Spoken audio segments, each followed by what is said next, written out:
Praise the Lord. प्रभु यीशु मसीह के नाम से आप सबों को जय मसीह की। और आज ये हमारे लिए खुशी की बात है कि प्रभु का अनुग्रह इस कोरोना वायरस की महामारी के समय में भी हमारे पर बना हुआ है, और उस अनुग्रह को ध्यान में रखते हुए हमें निरंतर प्रभु की महिमा, प्रभु की भक्ति, प्रभु की संगति, प्रभु के वचन में और उपवास प्रार्थना में बने रहना हमारे लिए बहुत ज़रूरी है। काफ़ी दिनों के बाद मुझे फिर से पासवानी सेवा के बारे में जो श्रृंखला चल रही थी उसे जारी करने का अवसर प्रभु ने मुझे दिया, और इसलिए आज मुझे विश्वास है कि पासवानी सेवा की सत्यता के बारे में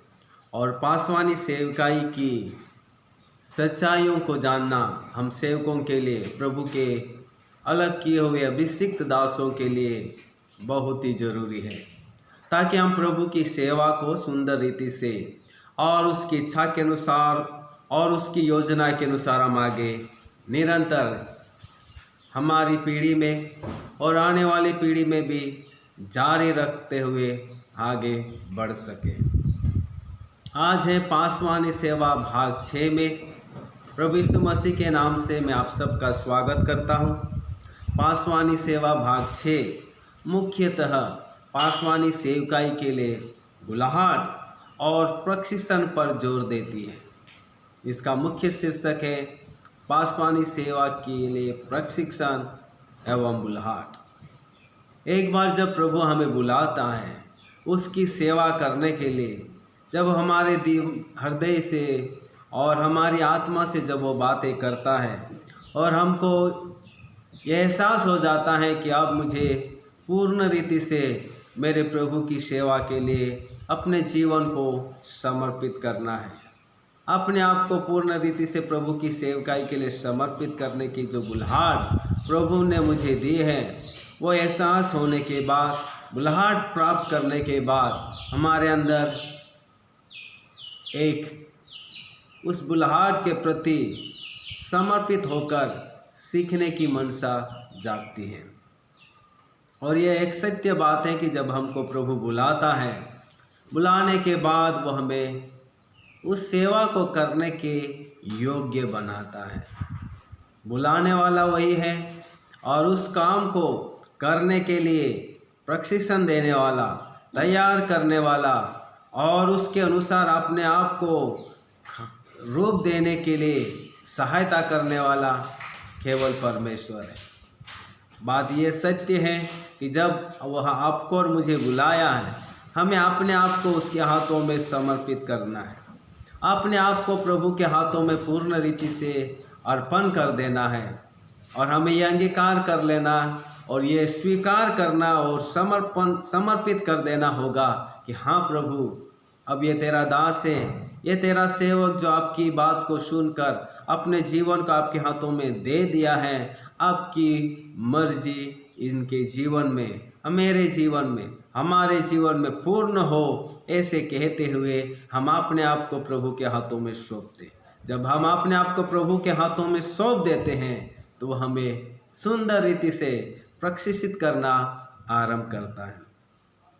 दुनिया को किसी भी चीज़ को करने के लिए दुनिया अपने रीति से लोगों को प्रशिक्षित करती है, लेकिन हमारा प्रभु जब वह हमें बुलाता है, प्रभु का तरीका, प्रशिक्षण करने का तरीका दुनिया के तरीके से पूर्ण रीति से भिन्न है। और इसलिए हमें प्रभु के तरीके से या प्रभु के माध्यम से, प्रभु की इच्छा के अनुसार अपने आप को उस महान सेवकाई के लिए प्रशिक्षित करने के लिए तैयार होना चाहिए। जब प्रभु प्रशिक्षण देता है, कई प्रकार के अनुभवों से लेकर जाता है, और उन सारे अनुभवों में हमें हमेशा प्रभु की महिमा करते हुए आगे बढ़ना है। प्रभु का प्रशिक्षण कई बार एक संघर्ष से भरा हुआ होता है, चुनौतियों से भरा हुआ होता है, और कई बार ऐसा लगने लगता है कि कहीं मैं इस कठिन परीक्षण में कमज़ोर तो ना हो जाऊं, पीछे तो ना लौट जाऊं, या विश्वास की आत्मा कई बार हमको परखने लगती है। यूसुफ को प्रभु कितने खतरनाक तरीके से तैयार किया, लेकिन वह हर तैयारी में, हर पड़ाव में, हर सेवकाई की कक्षाओं में वो हमेशा सकारात्मक रहकर हमेशा प्रभु के हाथों में सब कुछ सौंपता है। दानियल, शद्रक, मेशक, अबेदनगो, उनका भी प्रशिक्षण भारी खतरनाक रीति से हुआ और वे अपने आप को उस प्रशिक्षण में जाने के लिए प्रभु के हाथों में समर्पित किया। ऐसे पूरी बाइबल में आप प्रभु के उन दासों को देखो जो प्रभु की सेवा में इस्तेमाल हुए। उनका प्रशिक्षण आसान नहीं था, सरल नहीं था, सामान्य रीति से नहीं था, कठिनाइयों से, चुनौतियों से भरा था। आपको और मुझे भी प्रभु के माध्यम से, प्रभु के तरीके से तैयार होने के लिए अपने आप को तैयार रखना है। स्वयं प्रभु यीशु मसीह ने प्रेरित, भविष्यवक्ता, सुसमाचार प्रचारक, रखवाला अर्थात पासवानी सेवकाई के लिए और उपदेशक अर्थात शिक्षक की 5 सेवकाइयाँ कलीसिया को वरदान के रूप में दिया, जिनका उद्देश्य है कि पवित्र लोग सिद्ध बन जाएं और सेवा का काम किया जाए और मसीह की देह उन्नति पाए। तो सेवकाई के अलग अलग वरदान प्रभु ने कलीसिया को दिया ताकि कलीसिया के विश्वासी सिद्ध होते चले जाएं और प्रभु की कलीसिया उन्नति। इन 5 वरदानों में से एक भी वरदान आसान नहीं है। इस सिलसिले में पासवानी सेवा प्रेरित अधिकार तथा अच्छादान के नीचे की एक महत्वपूर्ण सेवा है। प्रेरित अच्छादान के नीचे कोई विश्वासी अपनी इच्छा से नहीं आ सकता, परंतु स्वयं परमेश्वर उसे बुलाहट देकर पासवानी सेवा तथा नेतृत्व प्रदान करता है, अगुवाई प्रदान करता है, जिसका वर्णन हमें एफिसियों की पत्री 2 अध्याय 20 और 22 और 4 अध्याय 8 से 11 और 1 कुरिन्थी 12 अध्याय 28 में हमें देखने को मिलती है। अन्य वरदानों के समान इस वरदान में भी बढ़ने के लिए शिक्षा की सख्त जरूरत है। अगर हम पौलुस के जीवन को उदाहरण के रूप में देखें तो स्वयं वह भी वचन की अच्छी शिक्षा पाया हुआ प्रभु का दास था, जिसका स्पष्ट वर्णन प्रेरितों के काम 22 का 3, 5वां अध्याय 34 और फिलिपियों की पत्री 3 अध्याय 5वीं आयत में हम इसके स्पष्ट उदाहरण को देख पाएंगे। इसलिए अपनी सेवा के अंतर्गत उसने अपने सहकर्मियों को भी सेवा के लिए वचन की शिक्षा के साथ प्रशिक्षित किया, जिसका वर्णन हम 1 तिमोथी 1 अध्याय 11 और 2 तिमोथी 2 अध्याय 2 में भी हम देख सकते हैं। प्रभु यीशु ने अपने शिष्यों को शिक्षा दी। इसका मतलब प्रभु यीशु मसीह अपने चेलों को सुसमाचार की सेवकाई सौंपने से पहले, अपने पिता के द्वारा दिए गए कार्य को पूरा करने से पहले उन्होंने 3.5 साल तक अलग अलग अनुभवों से, चिन्ह चमत्कारों के द्वारा, शिक्षा के द्वारा, विरोध के समय सकारात्मक रीति से विरोधियों के बीच में अपने आप को रखते हुए एक नमूना प्रदान करते हुए उन्हें उत्तम शिक्षा दी। और हमारा प्रभु यीशु मसीह शिष्यों को व्यवहारिक ज्ञान और हर प्रकार की सामाजिक शिक्षाओं और ईश्वरीय बातों से उन्हें प्रशिक्षित किया, जिसका वर्णन मत्ती 4:23, 5वां अध्याय 1 से 2, 13वां अध्याय 3 से 18 और अर्थात जब हम चारों सुसमाचारों को देखते हैं, मत्ती, मरकुस, लूका, यूहन्ना, विभिन्न विषयों पर, विभिन्न व्यवहारिक बातों पर प्रभु यीशु मसीह ने अपने शिष्यों को सुंदर रीति से उन्हें प्रशिक्षित किया। और अपने अंतिम आदेश में भी उसने अपने शिष्यों को अन्यों को सिखाने का आदेश दिया। जिसका वर्णन हम मत्ती के आखिरी 28 अध्याय में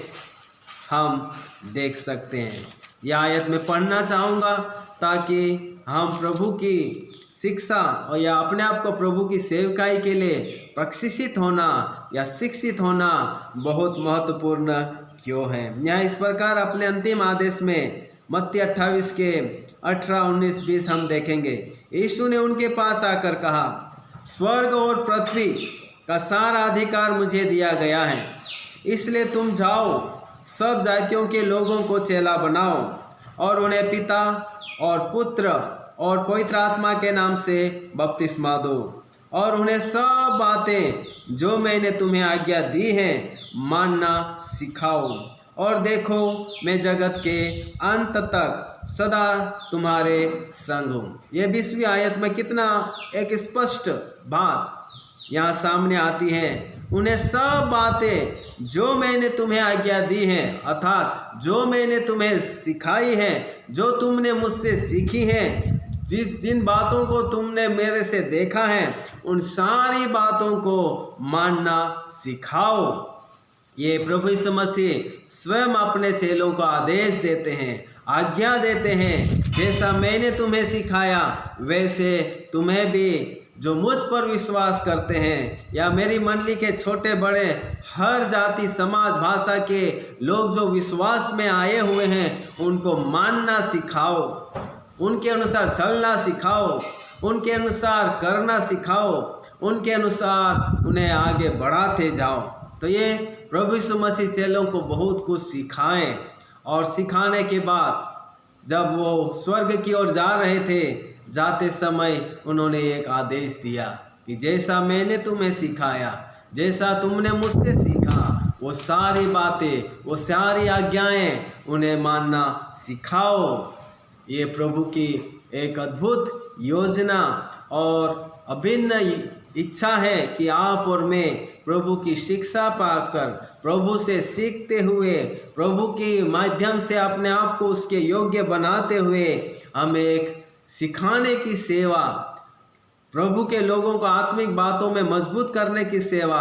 धार्मिकता में मजबूत करने की सेवा, प्रभु की मंडली को सिद्धता तक पहुंचाने की सेवा, एक सिखाने की सेवा आपको और मुझे दी है। ये सत्य बात है। सिखाने से पहले सीखना पड़ता है, प्रशिक्षण देने से पहले प्रशिक्षित होना पड़ता है, तब जाके हम दूसरों को सिखा पाएंगे, तब जाके हम प्रभु की मंडली को सिखा पाएंगे, तब जाके जो विश्वासी जिन्हें प्रभु ने आपको और मुझे और अपने संतान के रूप में दिया है, उन्हें हम सिखा पाएंगे। सीखने से पहले या सिखाने से पहले हमें सीखना जरूरी है।